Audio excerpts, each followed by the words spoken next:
আসার পরে আমাদের কার্যক্রম যেটা আমরা রেগুলার চালাই সেখানে একটু স্বস্তি ফিল করতেছে এই কারণে যে সবাই একটু ভয় হইলেও এখন লাল সিগন্যাল দেখলে আগে থেকে দাঁড়ায় পড়ে, গ্রিন সিগন্যাল হলেই তারপরে সবাই যাতায়াতের চেষ্টা করতেছে। আর বিশেষ করে রিক্সা আর এই যে অটো রিক্সা যেগুলো, এগুলা এখনও ওইভাবে আমরা মানে এদের বোঝানোর চেষ্টা করতেছি যে সিগন্যালের বাইরে যেন কেউ না যায়।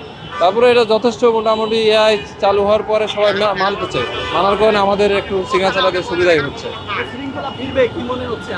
হ্যাঁ, এইভাবে যদি কন্টিনিউয়াসলি চালা যায় ইনশাল্লাহ আমার মনে হয় যে অদূর ভবিষ্যতে আরো ভালো কিছু রাস্তায় দেখা যাবে। রাতের বেলা সিগন্যাল অনেকেই দাঁড়ায়, মেজরিটি পার্সেন্টই দাঁড়ায়, হয়তোবা কিছু লোক তখন ভাবে যে রাস্তা যেহেতু ফাঁকা চলেই যায়, হয়তোবা তারা এখনো জানে না, জানলে হয়তোবা তারাও দাঁড়াবে।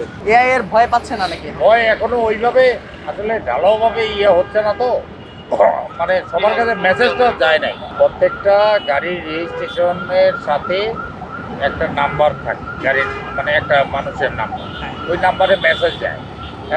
এটা তো অনেকের কাছে এখনো পৌঁছায় নাই, ওই নাম্বারে মেসেজ হয়তো বা যাওয়া শুরু হইতেছে, এই কারণে একটু লেট হতেছে। কিন্তু হবে, যতদিন পর্যন্ত আমরা মানুষ না হবো ততদিন পর্যন্ত আমাদের পরিশ্রম তারপরে উপকার তো হচ্ছে, অনেক উপকারিত হচ্ছে, এখনো দূরে দূরে দাঁড়াচ্ছে মানুষ।